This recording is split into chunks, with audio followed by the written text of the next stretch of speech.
लेकिन हमें उसे प्रेरणा लेनी है, पर प्राप्त तो अभी करके रहना है। ये हमारा संकल्प होना चाहिए।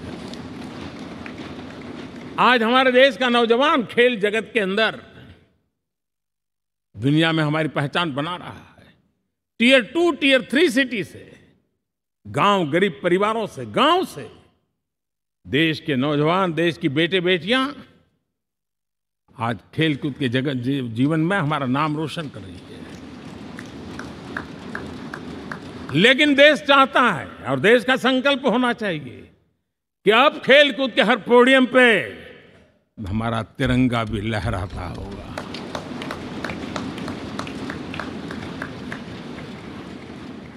हमें अब पूरा हमारा दिमाग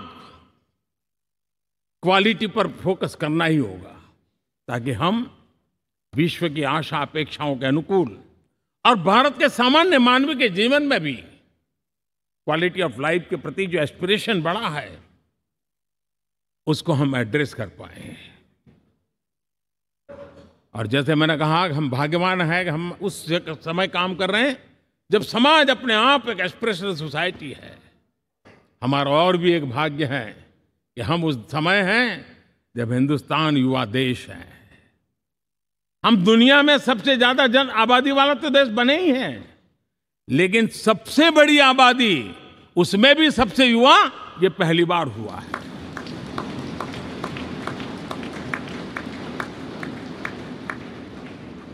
जिस देश के पास ये युवा शक्ति हो, युवा सामर्थ्य हो, तब हमें उसकी टैलेंट पे भरोसा है, हमें उसकी संकल्प शक्ति पे भरोसा है, उसकी साहस में हमें भरोसा है।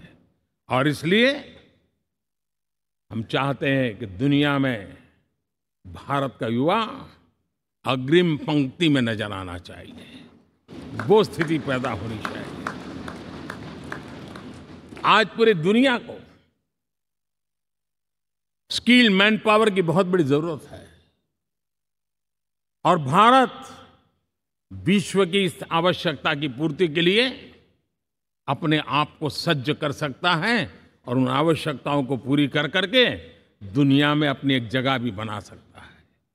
और इसलिए विश्व में उनकी आवश्यकता के लिए किस प्रकार के मैन पावर की जरूरत है, किस प्रकार के उनको ह्यूमन रिसोर्स की जरूरत है, उस स्किल मैपिंग का काम भी चल रहा है। और उस स्किल मैपिंग के अनुसार भारत के अंदर स्किल डेवलपमेंट की तरफ हम बल दे रहे हैं। और जितना ज्यादा हम स्किल डेवलपमेंट पर बल देंगे, भारत के नौजवानों का सामर्थ्य विश्व में अपना डंका बजाने में कोई कमी नहीं रखेगा।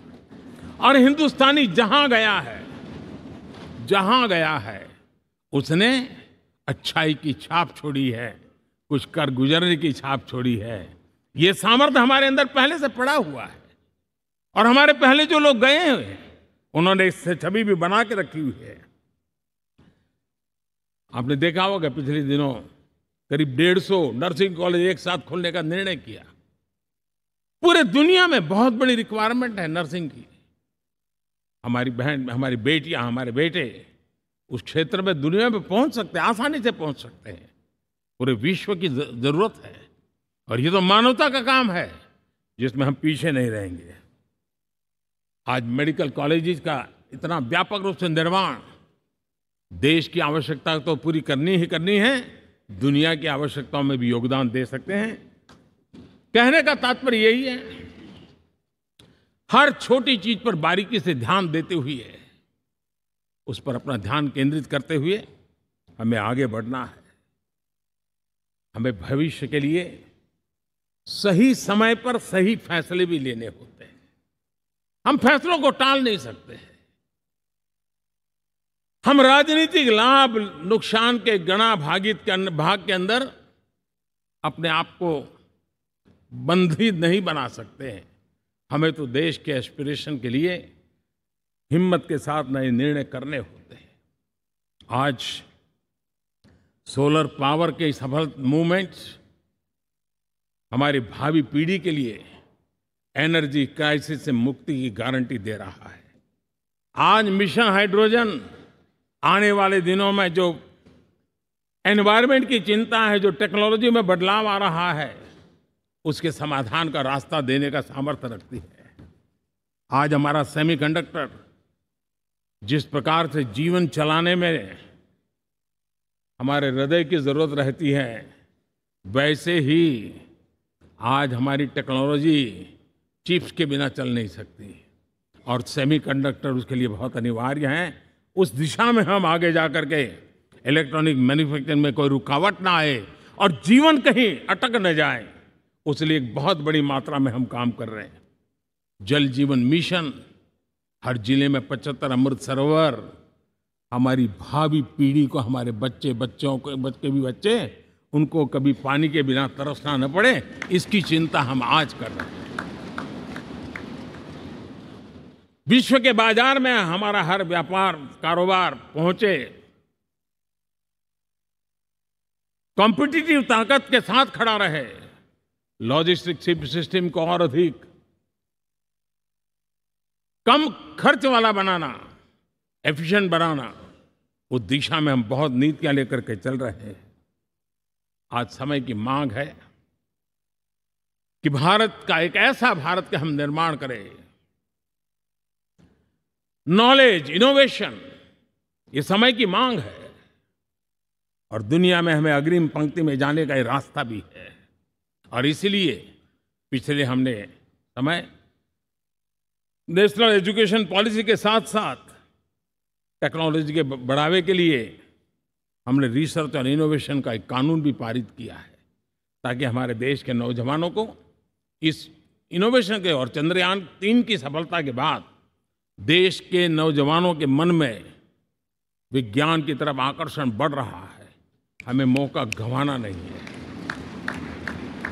हमारी युवा पीढ़ी को हमने रिसर्च और इनोवेशन के लिए पूरे अवसर देने हैं और इस इकोसिस्टम को बनाने के लिए हमने एक उज्जवल भविष्य के निर्माण की नींव रखी है। आदरणीय बंधुगण, सामाजिक न्याय ये हमारी पहली शर्त है। बिना सामाजिक न्याय, बिना संतुलन, बिना समभाव, बिना समत्व हम इच्छित परिणामों को घर के भीतर प्राप्त नहीं कर सकते। लेकिन सामाजिक न्याय की चर्चा बहुत सीमित बन के रह गई। हमें उसको व्यापक रूप में देखना होगा। हम किसी गरीब को कोई सुविधा दें, किसी समाज में दबे कुचले व्यक्ति को कोई सुविधा दें, वो तो सामाजिक न्याय की एक प्रक्रिया है। लेकिन उसके घर तक पक्की सड़क बन जाए ना, वो भी सामाजिक न्याय के लिए उसको मजबूती देती है। उसके घर के नजदीक में बच्चों के लिए अगर स्कूल खुल जाए तो वो भी उसको सामाजिक न्याय की मजबूती देती है। उसको बिना खर्च अगर आरोग्य में समय की जरूरत पड़े वो मिले, तब जाकर के सामाजिक न्याय की मजबूती मिलती है। और इसलिए जिस प्रकार से समाज व्यवस्था में सामाजिक न्याय जरूरत है, वैसा ही राष्ट्र व्यवस्था में सामाजिक न्याय की आवश्यकता है। अब देश का कोई हिस्सा पीछे रह जाए, अविकसित रह जाए, ये भी सामाजिक न्याय के खिलाफ है। दुर्भाग्य से देश का पूर्वी इलाका, भारत का पूर्वी भाग जो समृद्धि से भरा हुआ है, लेकिन वहां के नौजवानों को रोजगार के लिए दूसरे इलाके में जाना पड़ रहा है। ये स्थिति हमें बदलनी है।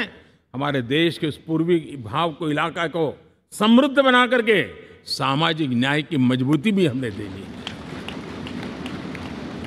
असंतुलित विकास, शरीर कितना भी स्वस्थ क्यों न हो, लेकिन एक उंगली को भी अगर लकवा मार गया है तो शरीर स्वस्थ नहीं माना जाता है।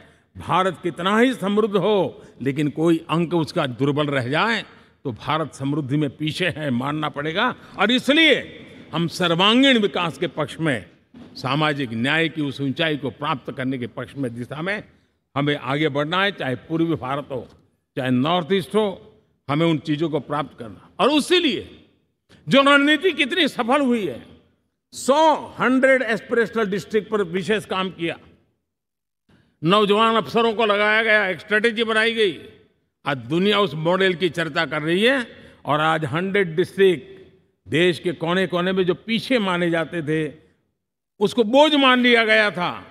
आज स्थिति ये बनी है कि वो 100 डिस्ट्रिक्ट अपने अपने राज्य में लीड कर रहे हैं, राज्य की एवरेज से भी ऊपर जा रहे हैं। और इस सफलता को देख करके सामाजिक न्याय की इस भावना को मजबूत करते हुए 100 डिस्ट्रिक्ट में से आगे बढ़ करके अब जमीनी स्तर पर ले जाने के लिए 500 ब्लॉक तक उनको एस्पिरेशनल डिस्ट्रिक्ट ब्लॉक के नाते आइडेंटिफाई करके उसको मजबूती कर देने का काम चल रहा है। और मुझे विश्वास है ये एस्पिरेशनल ब्लॉक्स हैं, वो एक विकास का नया मॉडल बनने वाले हैं। वो एक प्रकार से देश के विकास के एक नए ऊर्जा केंद्र बनने की संभावना रखते हैं और उस दिशा में भी हम आगे बढ़ रहे हैं। माननीय सांसदगण, आज विश्व की नजर भारत पर है। शीत युद्ध के समय हमारी पहचान कूटनिरपेक्ष देश के रूप में रही। उस समय की जो जरूरत थी, उसके जो लाभ होने थे, उस समय से हम गुजरे हैं। लेकिन अब भारत का स्थान कुछ और बना है और इसलिए उस समय कूटनिरपेक्ष की अवस्था आवश्यक होगी। आज हम उस नीति को लेकर के चल रहे हैं, जिस नीति को अगर हमें पहचानना है तो विश्व मित्र के रूप में हम आगे बढ़ रहे हैं। हम दुनिया से मित्रता कर रहे हैं, दुनिया हमारे में मित्र खोज रही है। ये शायद विश्व में एक भारत ने और दूरी नहीं, हो सके उतनी निकटता, उस रास्ते पर चल करके भी हम अपने विश्व मित्र के रूप में भाव आज सफलतापूर्वक आगे बढ़ा रहे हैं। और मुझे लगता है कि इसका लाभ आज भारत को हो रहा है। भारत आज दुनिया के लिए एक स्टेबल सप्लाई चेन के रूप में उभर रहा है और आज विश्व की ये जरूरत है और उस आवश्यकता की पूर्ति करने का काम G20 में भारत ग्लोबल साउथ के आवाज बनकर के उभरा है। ये बीज G20 समिट में जो बीज बोया गया है, मेरे देशवासी आने वाले समय देखेंगे कि वो ऐसा वटवृक्ष बनने वाला है, ऐसा वटवृक्ष बनने वाला है, विश्वास का ऐसा वटवृक्ष बनने वाला है जिसकी साया में आने वाली पीढ़ियां सदियों तक एक गर्व के साथ अपना सीना तान करके खड़ी रहेगी। ये मुझे विश्वास है।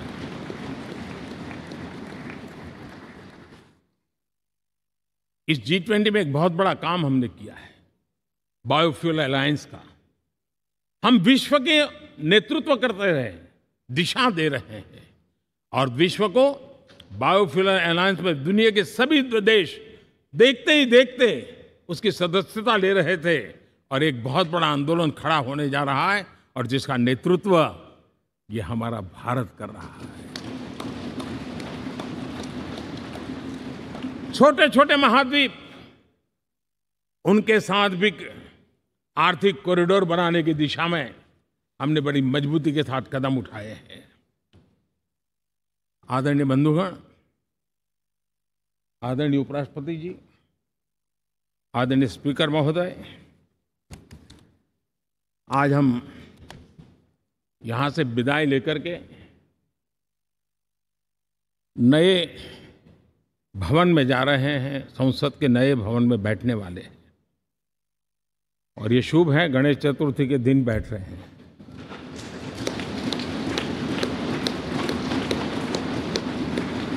लेकिन मैं एक आप दोनों महानुभावों को एक प्रार्थना कर रहा हूं, एक विचार आपके सामने रख रहा हूं।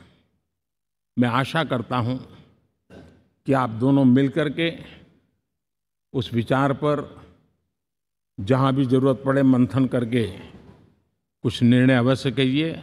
और मेरी प्रार्थना है, मेरा सुझाव है कि अब हम जब नए सदन में जा रहे हैं तब इसकी गरिमा कभी भी कम नहीं होनी चाहिए।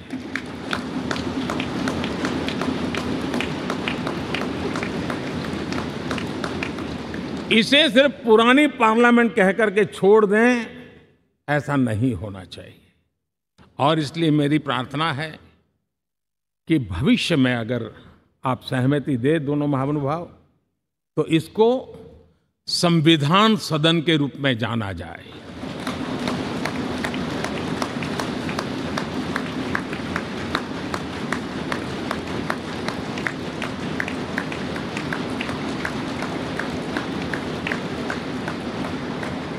ताकि ये हमेशा हमारे रक्षा के लिए हमारी जीवन प्रेरणा बनी रहेगी।